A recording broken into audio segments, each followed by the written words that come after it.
नमस्कार दोस्तों, हमारे चैनल पर आपका स्वागत है। तो चलिए मेरे साथ एक नई कहानी पर।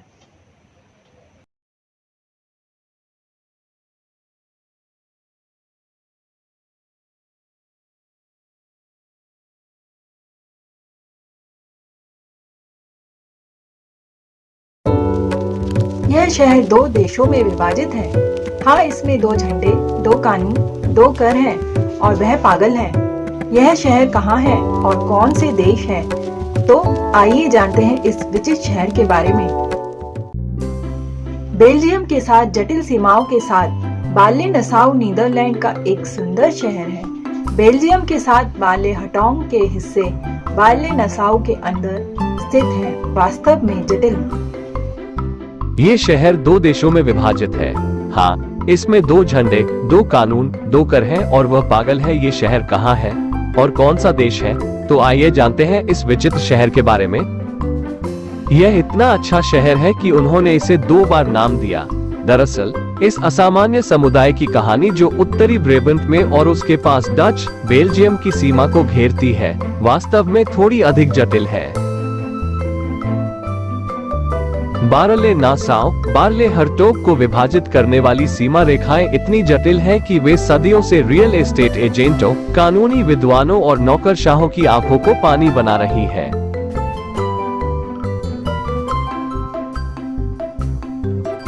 बारले नासाउ एक डच शहर का नाम है जो धागे की निराशाजनक रूप से गांठ वाली गेंद की तरह बेल्जियन बारले हर्टोग नामक एक गेंद के साथ जुड़ा हुआ है। प्रत्येक एन्क्लेव से बना है, जिनमें से कुछ में दूसरे शहर के एन्क्लेव हैं। अभी तक भ्रमित, आप अकेले नहीं हैं।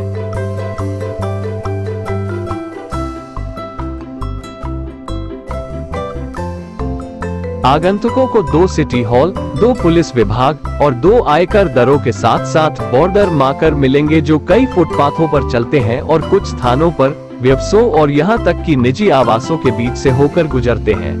स्थानीय जीवन में खरीदारी करते समय कई बार बेल्जियम की यात्रा करना और फिर से वापस आना संभव है और सीमा तक फैली हर इमारत में डच और बेल्जियम दोनों पते हैं।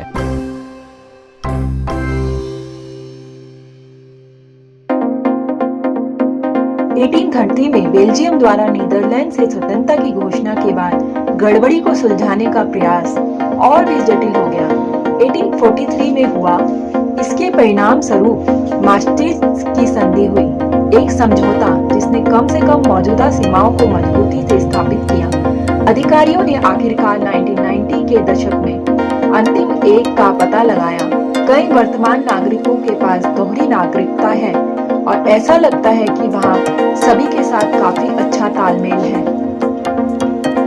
ये सीमा 1843 में मास्ट्रिच्ट की संधि के हिस्से के रूप में स्थापित की गई थी। बारले के आसपास के क्षेत्र में ऊपर में भी चिन्हित आना असंभव सिद्ध हुआ, एक निश्चित समझौते के लिए।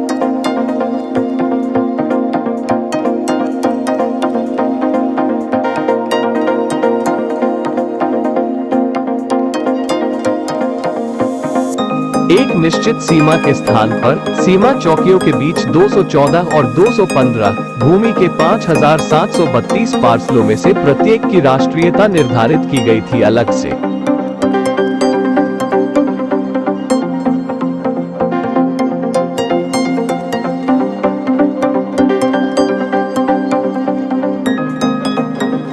इन पार्सल का एक हिस्सा मिलकर 20 बेल्जियम का स्थान बनाता है। एक्सक्लेव आज का बारले हर्टोग के क्षेत्र में चारों ओर फैला हुआ है, डच बारले नासाउ और बेल्जियम की मातृभूमि से 5 किलोमीटर दूर।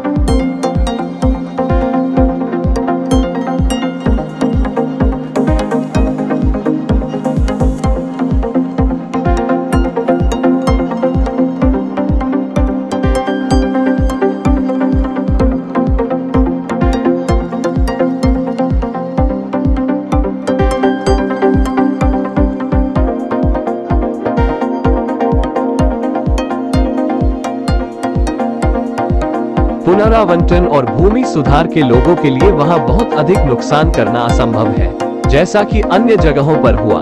तो यह अब पूरे क्षेत्र में पारिस्थितिक रूप से सबसे समृद्ध क्षेत्रों में से एक है। बारले गांव बहुत अधिक पर्यटन यातायात को आकर्षित करता है। कई वर्षों तक बेल्जियम में दुकानें रविवार को खुली रहती थी, जो नीदरलैंड्स में नहीं थी, बारले को छोड़कर। बेल्जियम और नीदरलैंड में कर कभी कभी बहुत भिन्न होते हैं, इसलिए एक ही गली में दो कर शासनों के बीच खरीदारी की जा सकती है। और बेल्जियन चॉकलेट को मत भूलिए, आपको वो गुणवत्ता नीदरलैंड में नहीं मिल सकती। यूरोपीय संघ के आगमन के साथ उनमें से कुछ मतभेद समाप्त हो गए। आगंतुक के लिए परिक्षेत्रों को दृश्यमान बनाने के लिए घर की संख्या वाली छोटी प्लेटें अलग दिखने के लिए बनाई गई है। बेल्जियन रंगों के साथ अंडाकार और डच रंगों के साथ आयत। आधिकारिक तौर पर एक पत्र हर्टोग से टनहॉट से ब्रसल्स तक और हवाई मार्ग से एम्स्टर्डम तक और टिलबर्ग से नासाउ तक की यात्रा के अंतिम भाग के लिए जाता है। लेकिन अगर आप अगली गली में लेटर बॉक्स का इस्तेमाल करते हैं तो लेटर बारले को बिल्कुल नहीं छोड़ता। दोनों बारल्स के लोगों के बीच अच्छे संबंधों को समझने के लिए ये जानना जरूरी है कि उन्होंने 1860 तक एक कैथोलिक पैरिश का गठन किया था। तभी ब्रेडा के बिशप को यह अस्वीकार्य लगा कि उनकी कुछ आत्माएं विदेशी देश में एक चर्च में जाएंगी, और इसलिए उन्होंने बारले नासाउ के लिए एक अलग पैरिश बनाए।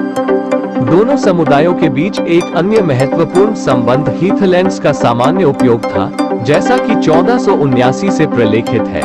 इस क्षेत्र की रेतीली मिट्टी पर मध्यकालीन कृषि प्रणाली में हीथ के व्यापक उपयोग ने एक महत्वपूर्ण भूमिका निभाई। आम पैरिश और हीथ ने स्थानीय लोगों के लिए बारले को एक समुदाय बना दिया। नीदरलैंड और बेल्जियम के दो आधुनिक समाजों के तेजी से अलग अलग विकास से केवल बाहरी प्रभुओं, ड्यूक और राजाओं ने करों के साथ समस्याओं को बाद में जटिल बना दिया। पैरिश का विभाजन और बड़ी नगर पालिकाओं को बनाने के प्रयास इसके उदाहरण हैं।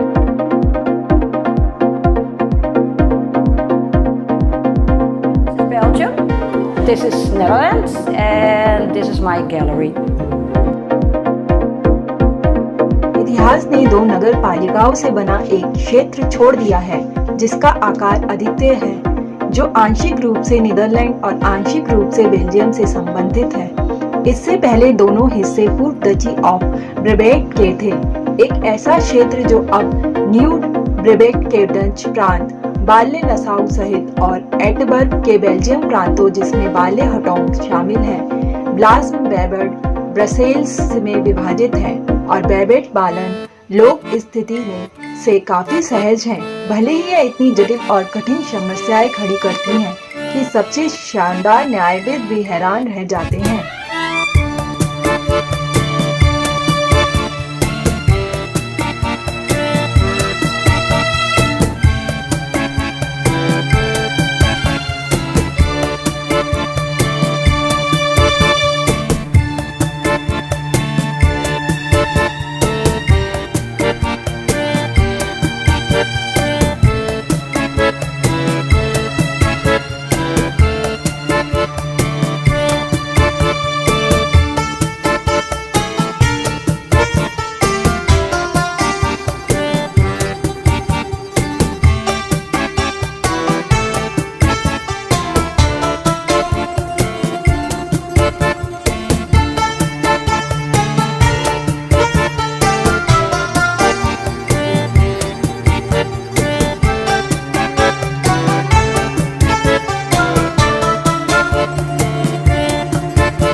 अब भी कुछ लोग संचित है कि बार्ले की स्थिति खेद का विषय है।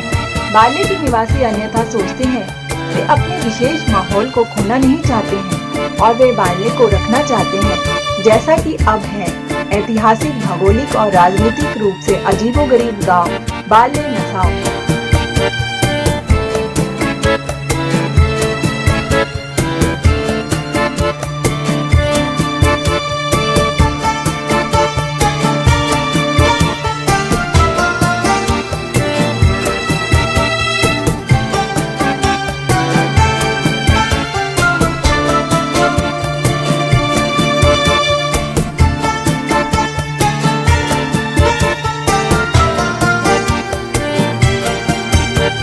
अगर आपको हमारा वीडियो पसंद है तो इसे लाइक कीजिए, शेयर कीजिए और ज़्यादा से ज़्यादा सब्सक्राइब करिए।